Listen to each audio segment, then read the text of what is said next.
Hola Karina, ¿cómo estás? Muchas gracias por aceptar nuestra entrevista. No, gracias a ustedes, Rocío. Mucho gusto de estar aquí. Tenemos aquí tu libro, Morir es un alivio. Es un libro crudo. ¿Cómo fue para ti escribirlo? ¿Cómo fue la selección de testimonios? Qué buena pregunta. Fue la verdad un proceso a nivel personal, fue catártico, fue terapéutico un poco también, porque este libro está basado en mi tesis doctoral.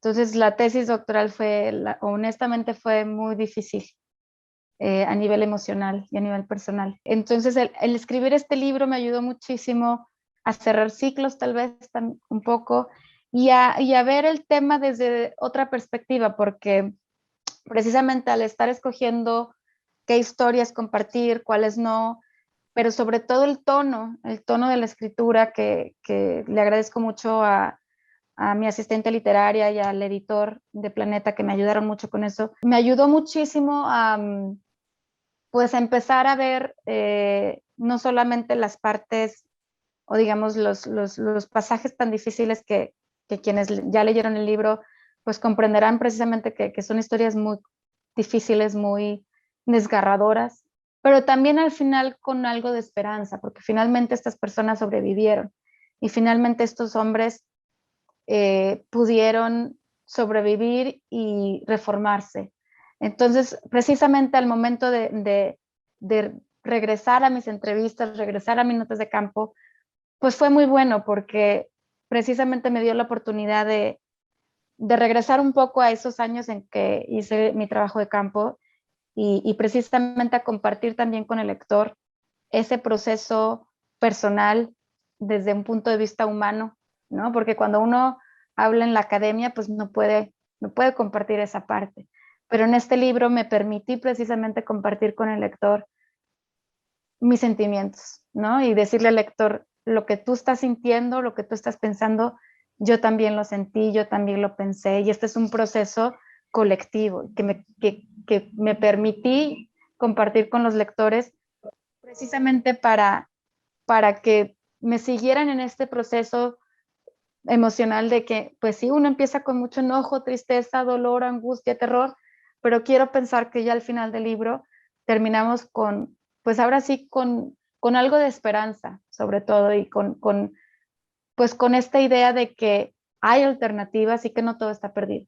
En tu libro hablas de la urgencia de combatir la violencia intrafamiliar, la violencia de pandillas y la corrupción del sistema penal. ¿Crees que los programas actuales del gobierno en contra de las adicciones, de la filosofía de abrazos no balazos y de jóvenes construyendo el futuro son suficientes para combatir estos problemas o qué más necesitamos? Mira, creo que es muy complejo responder esa pregunta. Si tú me preguntas, ¿son suficientes estos programas? Pues la verdad no, pero tampoco me gustaría como que se enmarcara como una crítica tajante al gobierno federal, en el sentido de que creo que, por ejemplo, el programa de Jóvenes Construyendo el Futuro es muy bueno y entiendo de dónde viene este programa. Creo que se podría mejorar. Creo que los gobiernos estatales y locales podrían implementar algo similar, porque no es suficiente. Darle dinero a los jóvenes no es suficiente. Creo que lo más importante para mí y donde deberían de enfocarse los recursos limitados que tiene el gobierno es en el DIF, por ejemplo. En el DIF y en institutos existentes y institutos nuevos. Si vamos a generar instancias gubernamentales, yo sugeriría que sean de prevención, es decir, que ayuden, que orienten, que guíen, que protegen a las mujeres que son víctimas de violencia doméstica, a los niños y mujeres abusadas, a los niños y mujeres en condiciones de calle. Si tú te fijas, el libro está muy orientado a la prevención, a identificar como cuáles son estos factores de riesgo que en conjunto ahora sí que van empedrando el camino hacia una vida en el narcotráfico o en la criminalidad. Entonces, ahora sí que respondiendo a tu pregunta sobre el gobierno, yo lo que les diría a los tres niveles de gobierno es que hay alternativas a la militarización, especialmente el federal. Esta estrategia de abrazos no balazos yo nunca la he tomado literal. yo la interpreté en su momento como un lado más humanitario, ¿no? Es decir, yo lo interpreté como, ahora sí, una crítica a la militarización y esta idea de que yo sostengo que la violencia no se combate con más violencia. Y también hay que matizar, obviamente hay instancias y hay contextos en donde la fuerza militar es necesaria. Entonces, eso me gustaría dejarlo muy claro. Yo no digo que el gobierno no utilice la fuerza militar, yo no digo que el gobierno no utilice su capacidad que ya tiene, y para eso está. Pero lo que sí creo es que cuando se trata de prevenir, ahí no se va a resolver con más violencia, al contrario, la violencia está generando más violencia. Entonces, por eso creo que es tan importante resaltar las violencias diarias, esas violencias que están ahí, que nos han afectado durante décadas y que lamentablemente no son visibles al público en general, porque algunos, como yo, por ejemplo, no tenemos o hemos tenido la fortuna de no crecer en esos contextos, pero que esas violencias son precisamente las que contribuyen o que influencian mayoritariamente a que estos niños y jóvenes que crecen en estos contextos normalicen la violencia. ¿Quién o qué es el responsable del narcotráfico y la violencia en nuestro país? No, pues ahora sí que es la pregunta del millón, ¿no? Ahora sí que desde mi punto de vista muy personal, creo que definitivamente el narcotráfico existe porque hay prohibición. Entonces, de una manera muy, ahora sí que muy específica, pero reconozco que es una respuesta compleja que me encantaría discutir a fondo en alguna ocasión, pues es esta el paradigma prohibicionista que nos han impuesto desde Estados Unidos y que no funciona. Si me permites nada más dar esta estadística que me parece muy importante que los mexicanos sepamos. El año pasado, el reporte anual de las Naciones Unidas, el 2020, nos está diciendo que tanto el tráfico de drogas como el consumo de drogas a nivel mundial ha aumentado y sigue en aumento.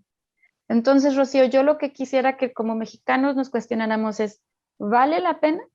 A ver, llevamos 50 años, desde 1971 que Richard Nixon declara la guerra contra las drogas. Después, en 2006, 15 años en México que tenemos con esta guerra contra el narcotráfico y ni el consumo ni el tráfico disminuyen. Al contrario, el número de homicidios, el número de desapariciones, el número de feminicidios está subiendo. ¿Qué nos están diciendo estos datos? Que la estrategia no funciona ni en México ni a nivel internacional. Entonces, ¿quién o qué tiene la culpa de la violencia del narcotráfico? Pues es este paradigma de prohibición que no da, que no nos deja lugar para otras alternativas. Entonces, yo lo vería desde ese punto de vista. ¿Crees que la violencia que ejercen los narcotraficantes tiene que ver con su nivel educativo o su nivel socioeconómico? No necesariamente, porque, y aquí es donde creo que es importante no generalizar, o sea, efectivamente la pobreza es un factor determinante porque para conductas violentas, no por la pobreza en sí, sino por todos los factores de riesgo que involucran.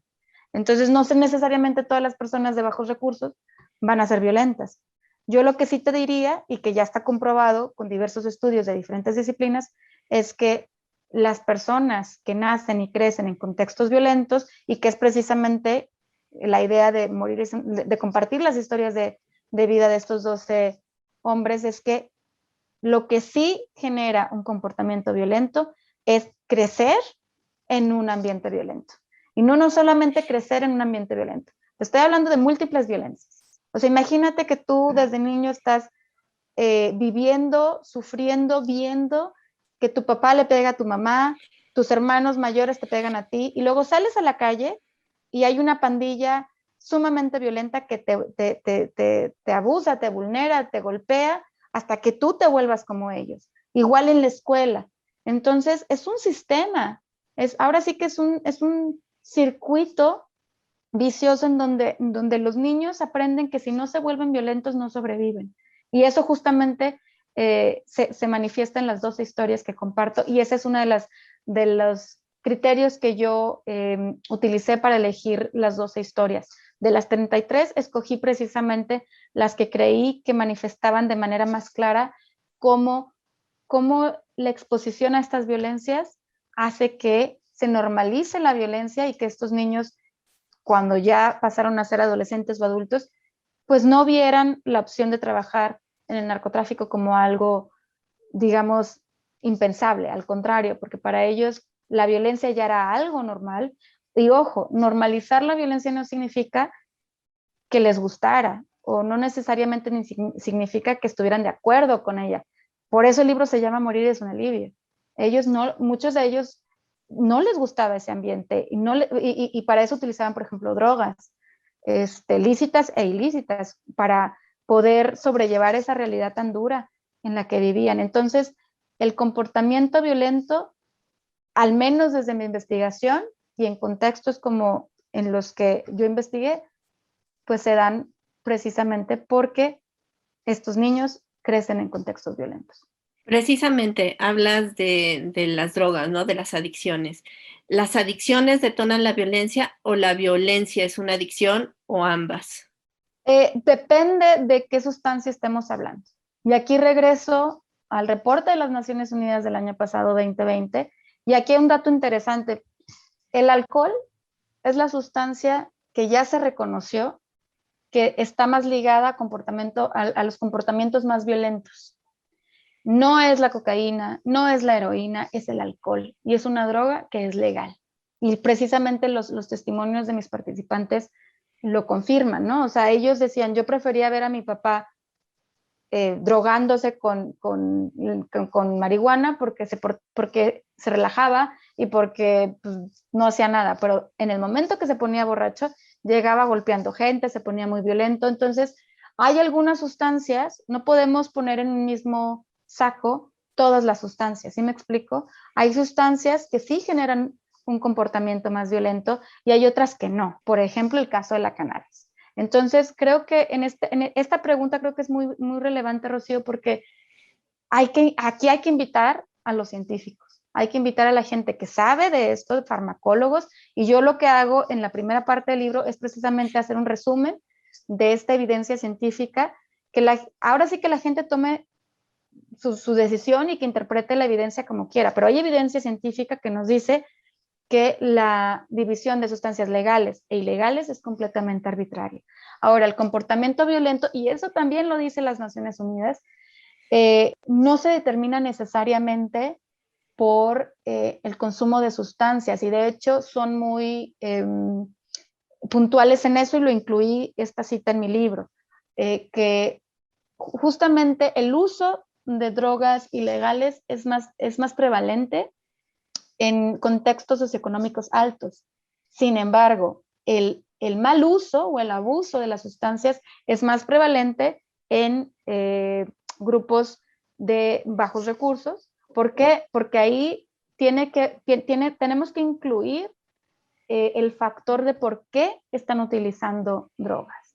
No es lo mismo utilizar una droga legal o ilegal de manera recreacional a utilizarla para evadir una realidad. Entonces, ahí es, digamos, contestando tu pregunta, yo te diría que nuevamente la violencia, estos contextos insoportables de sufrimiento, es lo que ocasiona más violencia. Las adicciones, claro, las catalizan, pero son más que nada un síntoma de estas violencias, ¿no? Es decir, y lo dicen los participantes, o sea, ellos lo que hacían era drogarse para evadir su realidad. Finalmente, ¿por qué hay que leer Morir es un alivio? Hay que leerlo, Rocío, porque es un libro que nos está dando un ángulo diferente de la violencia y el narcotráfico.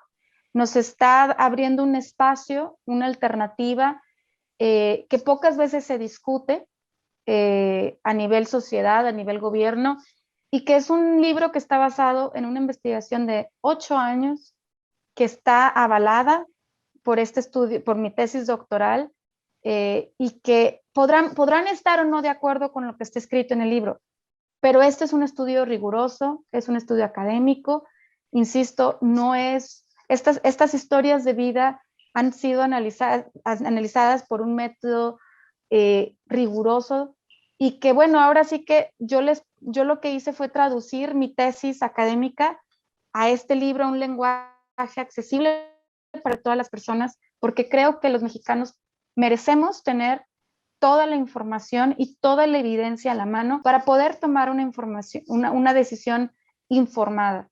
Porque, y con esto quiero terminar, en las pocas oportunidades que yo he tenido de conversar con políticos y tomadores de decisiones, tanto en México como en Reino Unido, en ambas ocasiones me he topado con personas muy sensibles que me dicen, Karina, ya sé lo que me estás diciendo. Cuando yo les presento estadísticas, cuando yo les presento evidencia, me dicen, ya lo sabemos, pero nosotros no podemos cambiar de rumbo tan tajantemente porque la gente no lo va a aceptar.